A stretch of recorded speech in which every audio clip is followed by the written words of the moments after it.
Hi there, my name's Erin McMurtry. I'm one of the counselors at Open Doors for Lanark Children and Youth, here today to give you a little bit of information about your teenager's brain.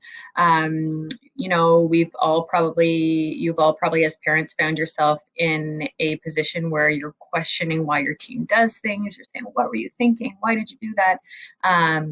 But there is usually rhyme and reason about why they do the things that they do. So I'm here to share a little bit of insight into your your teenager's brain today.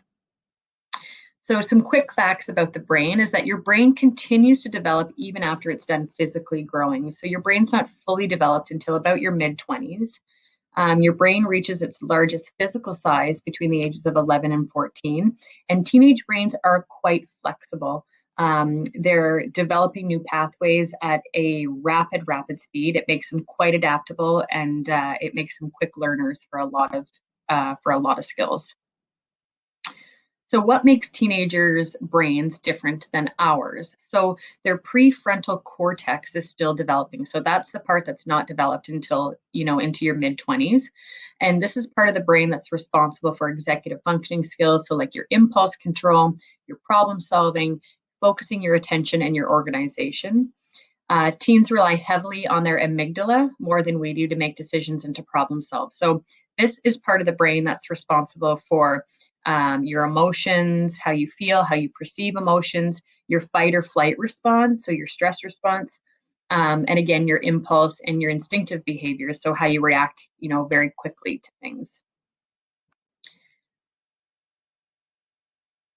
So teens, because this is the way they function in this developmental stage, they're more likely to act on their impulses, misread or misinterpret social cues and emotions. So a lot of the time, they actually see emotion or interpret people as anger or like confrontation. So that's why they can tend to get their backs up very quickly. They're more likely to engage in risky behavior, and they're more likely to get into accidents. And this doesn't mean like car accidents, just accidents of all kinds, because of course they are more likely to engage in risky behavior, and they're not the greatest at weighing the consequences of their actions. So, because we know this little bit of information about our teens, what can you do as a parent? So, know that it's normal. So, a lot of the things that your teenager does is normal and is part of their developmental stage. Parenting teenagers is very hard. And also, being a teenager nowadays is very hard. So, encouraging good sleep. So, they need about an average of 9 to 11 hours a night. Of course, it's person dependent.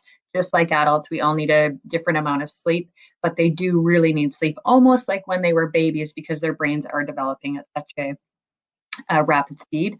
Also, to note here, that they are geared to want to stay up later and sleep in the morning, so that you'll often see that on weekends they want to sleep till 10, 11, 12 o'clock.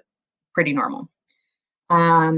So allowing them freedoms, but within limits, of course. So we want them really to have the opportunity to be making their own decisions and do some problem solving on their own.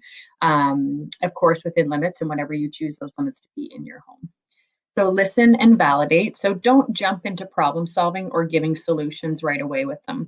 Allowing them space to vent and share and listen to them without judgment. One good tip I like to share is often if you have a teen that's coming to you with a problem and they're venting to you and they're hashing it out, so you pause them and say, do you want a solution right now for this, or are you just looking to vent? A lot of the times they just want to communicate and vent, and they don't need solution. And down the road, they'll be able to come up with their own solutions, or they may come back and say, yeah, I do need some help with this now.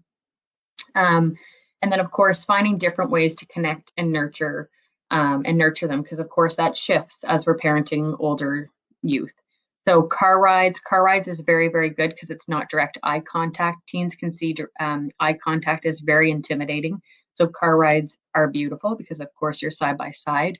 Helping them with some of maybe their daily chores. So helping them with laundry, going back to maybe making their lunches, bringing them a favorite snack. or asking them to teach you something. So there's lots of stuff that obviously we know that they know that we don't. So asking them maybe to help you with a skill, and just finding little tiny ways to connect with our teens, because we know it is harder. We lose that. If your teen's open to physical touch, hugging, all that kind of stuff, that's wonderful. We know that they tend to move away from that.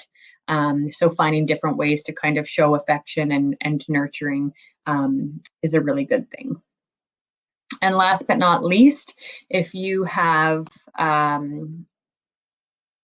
any struggles with parenting your teen, you're wondering, is this normal?